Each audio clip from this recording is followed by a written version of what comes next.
No vemos con los ojos, sino a través de ellos. Peter Sloterdijk, en Crítica de la razón cínica, dice de repente que los ojos son el prototipo orgánico de la filosofía. Su enigma consiste en que además de ver, tienen la facultad de verse viendo. Esto les da una preeminencia entre los órganos cognitivos del cuerpo. Una buena parte del pensamiento filosófico no es más que el reflejo del ojo, una dialéctica del ojo, verse a uno mismo viendo. Existen varios regímenes escópicos. Existen varios sistemas de representación, los cuales no están obligados a dominar, pero al menos conocer, sí. Vamos a hacer en la parte práctica, pues bueno, trabajar estas cuestiones de puntos de fuga, perspectivas axonométricas y las cónicas. Pero aprovechando que es una clase más teórica, vamos a ver un poquito el contexto eh, de esta evolución de los regímenes escópicos, al menos en el contexto de la época griega antigua, con Platón y todos estos personajes que van a estar definiendo las matemáticas que hoy conocemos como euclidianas. Ese contexto está muy interesante porque hubo varios regímenes escópicos, incluso los analistas de estas épocas tienen varias visiones de qué era más importante, si el tacto, la visión, y pues bueno, desde Platón hasta Descartes creo que podríamos ver un poquito a muy grandes rasgos. Quizás todo el tiempo estemos geometrizando el espacio. Si recordamos la definición original de geometría, del griego geos, tierra, metrón, medida, todo el tiempo estamos midiendo el espacio que nos rodea. Por eso podemos incluso pretender hacer un trazo desde cuándo hacíamos esta actividad, incluso antes de definirnos a nosotros humanos dentro del género Homo. Vamos a aprovechar que estamos viendo los inicios de la geometría, vamos a irnos antes de hablar de la época helénica, griega, vamos a irnos un poquito antes para entender cómo es que ya medíamos la Tierra utilizando señales y cómo fue este proceso de transformar señales en signos, símbolos y entender el mundo de otra manera, dominar al mundo a través de medirlo. Imaginémonos esta época en la que pues éramos Cavernícolas o protohomínidos. no sabemos bien cuándo, pero seguramente hubo un momento de ocio. El ocio es importantísimo para la educación y la filosofía. De hecho, pues... La universidad proviene de una expresión latina, Universitas Magistrorum et Scholarum, que podría definirse como la totalidad de profesores y académicos, pero también podría definirse como la totalidad de profesores y ociosos. Sí, porque scholarum viene de escolé. Escolé significa literalmente ocio. Y ya Aristóteles decía que sin ocio no se puede hacer filosofía, sin ocio no se puede hacer escuela. La universidad de repente es un lugar más de actividades ociosas que negociosas. Ya la palabra negocio viene de negocio, negar el ocio. Bueno, remitámonos a la época de, otra vez, los primeros instantes de ocio, cuando utilizabas la señal de la huella del antílope o el angulado que fueras a cazar con tu tribu como señal de que había una presa más adelante. Igual había señales como huellas de oso que te podrían indicar que pues había peligro ahí, ¿no? Si las seguías. Pero tras la recompensa de seguir y cazar un antílope y comerlo en la noche, tras haber ligado el poder de la huella ya quizás, en esa época de ocio hablamos de qué pasa cuando en una superficie sensible dejas un trazo. Puedes hacer trazos hacia cualquier dirección, pero si pones un pivote, eh, generas una especie de compás. Y ese compás te puede ayudar como elemento generativo para todo lo demás que puedas encontrar en el mundo natural. Ese compás te puede ayudar como instrumento generativo para empezar a dominar el mundo.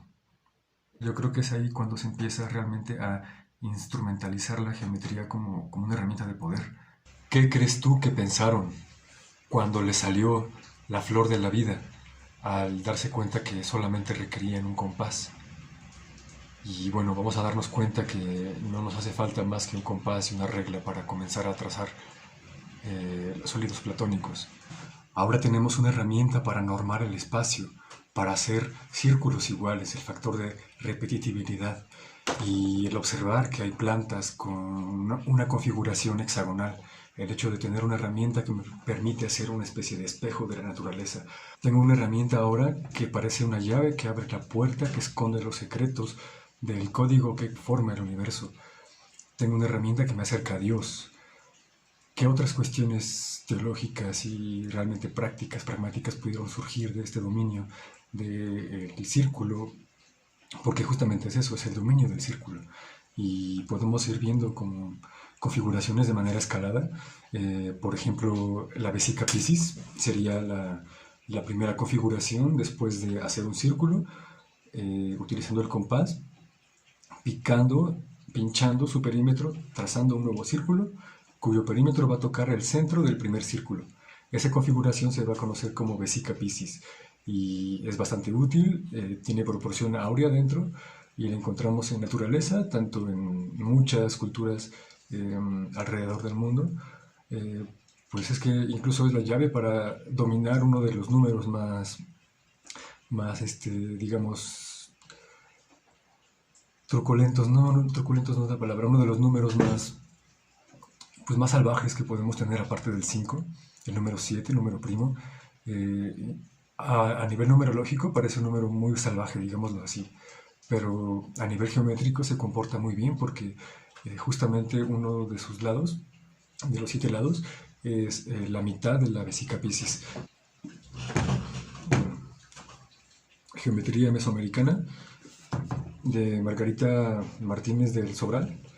Bueno, de repente hay varios ejemplos donde la vesica Piscis está presente para muchas cosas, desde el trazo del cuchillo para sacrificios, Tecápatl, no recuerdo bien el nombre, pero bueno, esa es la configuración de la vesica Piscis.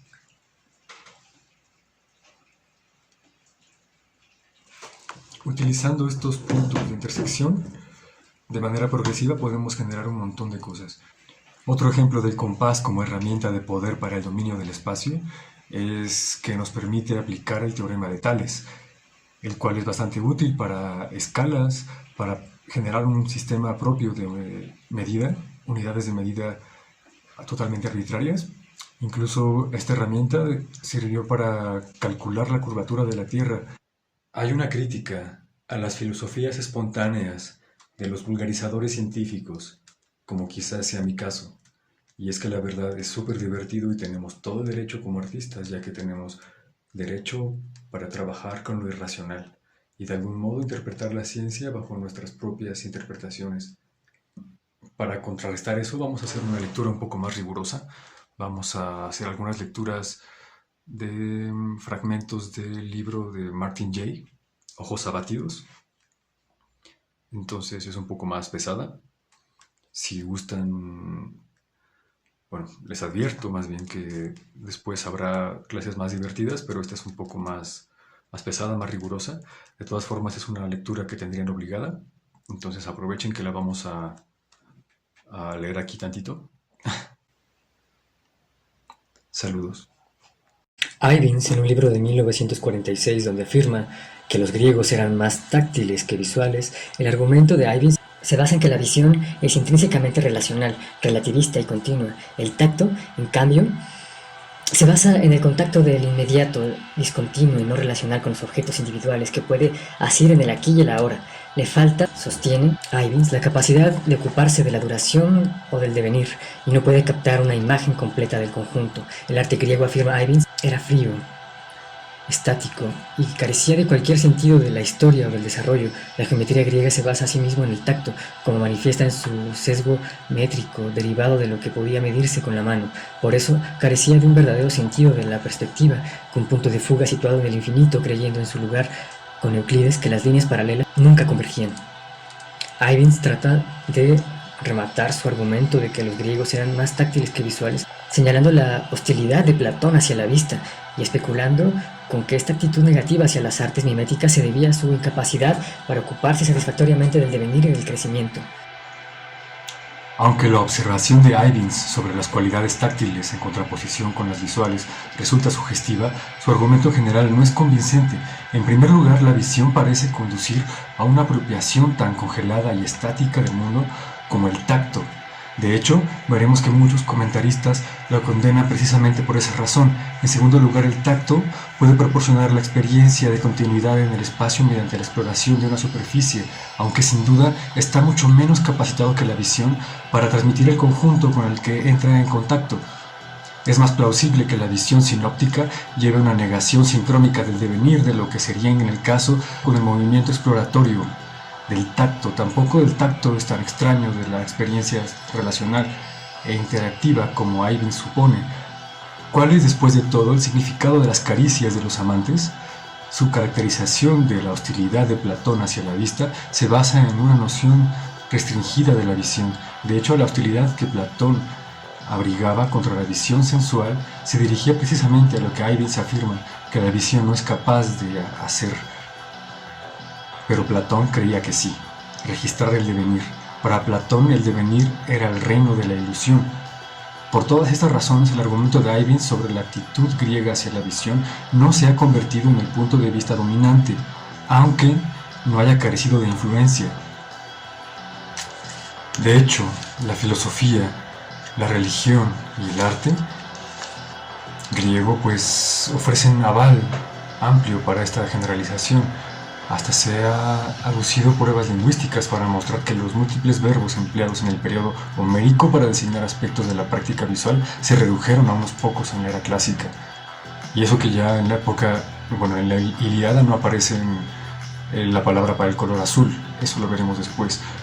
Los dioses griegos resultaban visiblemente manifiestos para la humanidad adelantada a describirlos de manera plástica. También se los concibió como ávidos espectadores de las acciones humanas, por otra parte deseosos de proporcionar ellos mismos espectáculo ocasional. La perfección de la forma visible, idealizada en el arte de los griegos, concordaba bien con su amor por la interpretación teatral. La palabra teatro, como se ha dicho muchas veces, tiene la misma raíz que la palabra teoría. Teoría que significa mirar atentamente, contemplar.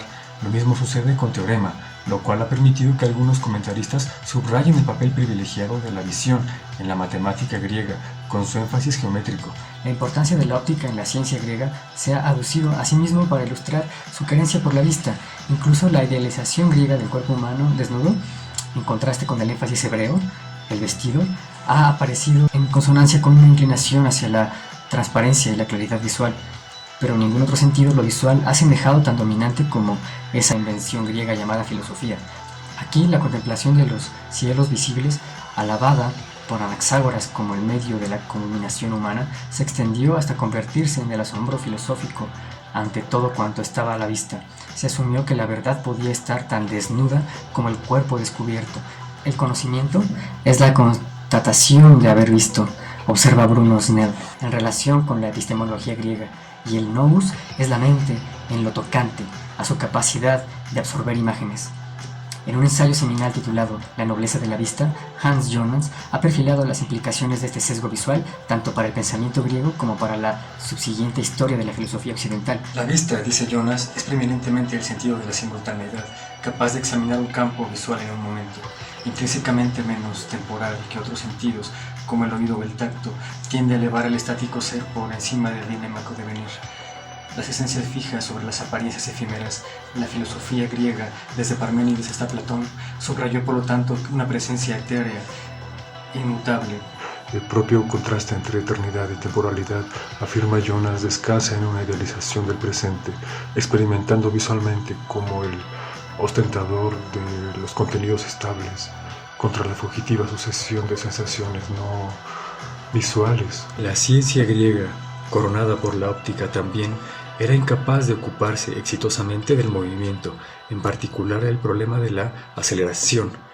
Su comprensión de la visión se reducía básicamente a la geometría de rayos luminosos en términos euclidianos. La segunda aseveración de Jonas es que la exterioridad de la vista permite al observador evitar el encuentro directo con el objeto de su mirada. En consecuencia, la propia distinción entre sujeto y objeto y la creencia en la aprehensión neutral del último por parte del primero, distinción crucial en gran parte del pensamiento posterior, fue propiciada por el ocularcentrismo del pensamiento griego. La ganancia, escribe Jonas, es el concepto de objetividad de la cosa de tal como es en sí misma, distinta de la cosa de tal como me afecta. De esta distinción procede toda la idea de teoría y de verdad teórica, Con esta neutralización dinámica, como Jonas la denomina, quizás se pierda un sentido claro de causalidad, pues el vínculo constitutivo entre sujeto y objeto queda suprimido u olvidado. Por último, la preeminencia de la vista en la aprehensión de grandes distancias, afirma Jonas, tuvo diversas consecuencias. La idea griega de infinito fue alentada por la contemplación de la enorme extensión de nuestro alcance ocular. La facultad del ojo para adentrarse en la distancia del paisaje parecía conceder al espectador la indispensable capacidad prospectiva de la clarividencia, premisa de la conducta instrumental y adaptativa. El hecho de que los griegos a menudo representaran a sus visionarios como ciegos, Teresías por ejemplo, hicieran que sus oráculos pronunciaran predicciones verbales más que visuales, vuelve problemática la aseveración de que ellos siempre veían el futuro. Pero si ver el paisaje que se despliega frente a uno proporcionó una experiencia espacial de aprehensión de lo que probablemente fuera a suceder, la clarividencia podía traducirse, y de hecho se tradujo también, al plano temporal. A estos argumentos, otros comentaristas como Eric Havelock y Rudolf Arnheim han añadido que la primacía visual ayuda a dar cuenta de la tendencia griega a la abstracción, de su conciencia dialéctica de permanencia y cambio, e incluso de la suplantación general de mitos por el logos del pensamiento clásico.